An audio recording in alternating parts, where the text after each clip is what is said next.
Hi guys, welcome back. This is Erica right here. I'm a Taiwanese citizen currently living in America. Cooking and traveling are my passion, so I'm here to share with you my favorite Asian recipes. I make kitchen trivia short and the Asian home cooking recipe on this channel, so if that interests you, please subscribe and keep watching.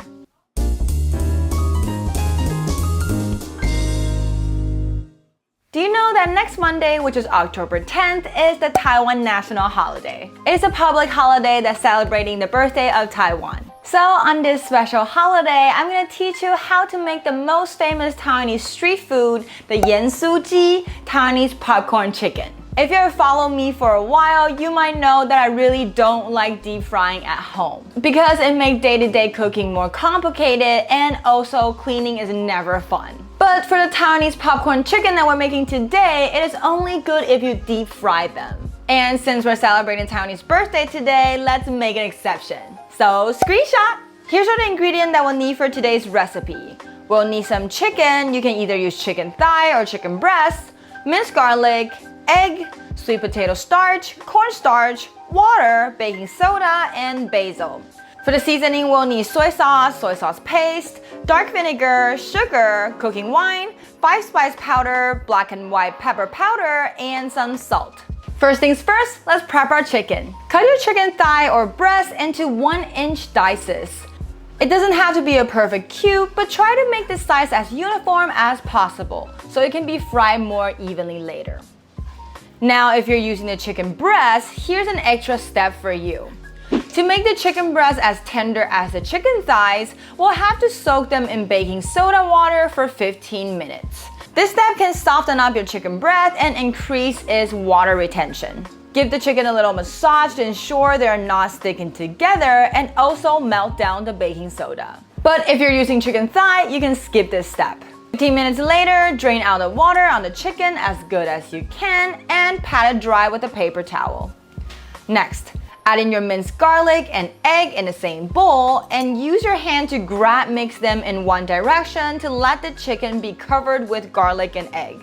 Garlic can cover up the gaminess of the chicken, and the egg is also an animal protein softener. And when the time's up, we can start seasoning our chicken. Add in the same bowl with your soy sauce paste, dark vinegar, sugar, rice wine, white and black pepper powder, and 5-spice powder. Again, use your hand to grab and mix the chicken in one direction for 1 minute and let it sit and marinate for 30 minutes. Marinating your chicken before frying is a crucial part of making a Taiwanese popcorn chicken. All of these steps are necessary to give it the best flavor. With the perfect seasoning, all we need to do later is cover up with some starch and fry it up. You don't need any dipping sauce for Taiwanese popcorn chicken. Now, before the chicken finishes marinating, let's mix up our starch. For the unique texture of the Taiwanese popcorn chicken, we need to mix up 2 different types of starch for the coating, which are sweet potato starch and cornstarch. The main crispy texture of the chicken will be provided by the sweet potato starch, but as you can see, sweet potato starch has a bigger particle than cornstarch. So to ensure that the whole chicken surface is well covered, we'll mix in the fine grinded cornstarch with it. And the ratio of the sweet potato starch and cornstarch is 5:1. You can sometimes find the Taiwanese popcorn chicken mix powder in the Asian supermarket, but making it yourself is as easy. Now the chicken is well marinated and our starch is ready. Give it a quick mix so that it can absorb the last bit of seasoning and prepare a large plate to place the chicken after. Now, just coat the chicken with a whole layer of starch mix and let it sit in the plate for at least 2 minutes before frying. You can see that the freshly coated chicken is powdery and dry, and the rested ones are a bit damp. We want to let it get wet by resting so that the starch will stick better in the frying oil. When you're trying to coat the chicken, you might find it a little bit difficult because your hand gonna get stitchy and pick up a lot of starch. So here's a tip for you. Use one hand for the wet chicken, pick them up, and drop it separately on the starch plate. Then use your other hand to pick up the starch and cover the chicken. So we'll keep one hand wet and one hand dry. Now you can roll the chicken around with your clean, dry hand, press down the chicken to make the coating denser, place them on the resting plate, and repeat. If you try to do this all with one hand, you will not only waste more starch and also create starch lumps. Too much of those extra scump in your frying oil will ruin your oil quality. When I deep fry at home once in a while, I don't like to waste all my frying oil. So I'll try to keep them in an oil container for later stir fry use. Only if the oil is still clear and light. But the more things you fry, the worse the oil gets. So I'll do whatever I can to try to keep the oil as clean as it could be. Now all the chicken is well coated and rested, it's time to cook. Pour the oil into your pot or wok and turn on the heat. Make sure you use enough oil that there's room for chicken to sink and float. Around 2 to 3 inches deep will do. Wait till the temperature rises to 170 Celsius, which is 340 Fahrenheit, and you can throw in your basil to fry it up. All you need is around 20 seconds.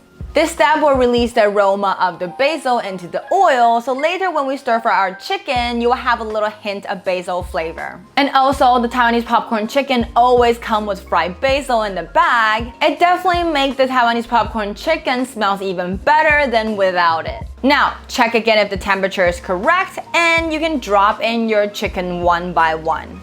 Make sure they're all separated when you drop them in to prevent sticking, and fry them in different batches if needed. Set a timer for 2 minutes, scoop them out when the time's up, place them in a strainer as well, and go on with your next batch. Now your chicken is cooked. We need to fry out for the second time to make the skin crispy. Traditionally, we will deep fry it again to crisp up the skin with a 200 Celsius or 400 Fahrenheit temperature oil. But I realized doing this in the air fryer is not only easier, but also give it an extra crispy skin than deep fried. So if you don't have an air fryer, you can totally deep fry it for a second time, no problem. But if you do, let me show you how to fry up your chicken for the second time with the air fryer. Put your chicken in the air fryer evenly without laying on top of each other. And set the temperature to 390 Fahrenheit for 3 minutes.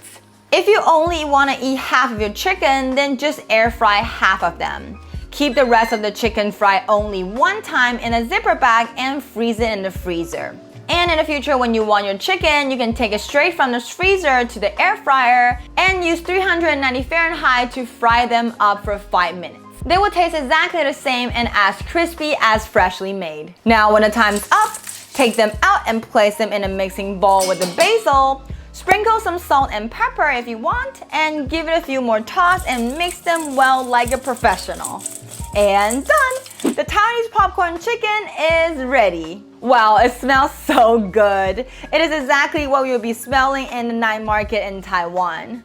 The most unique thing about Taiwanese popcorn chicken is the crust and the basil. It gives the chicken more layer of flavor, great texture, and aroma. The chicken is super crispy on the outside and juicy on the inside. The meat is flavorful, you can taste the seasoning as well as a hint of garlic flavor. I can eat this every single day if it doesn't have so much calorie. But it's okay, we're celebrating today. Enjoy! Thank you for watching to the end. Let me know if you like this recipe by giving this video a thumbs up. It's only gonna take you a second, but it means a lot to me. I make video on YouTube every Monday and Thursday, so remember to hit that bell and you'll never miss out. Last but not least, don't forget to subscribe on my channel if you haven't already, and I'll see you in the next one. Bye!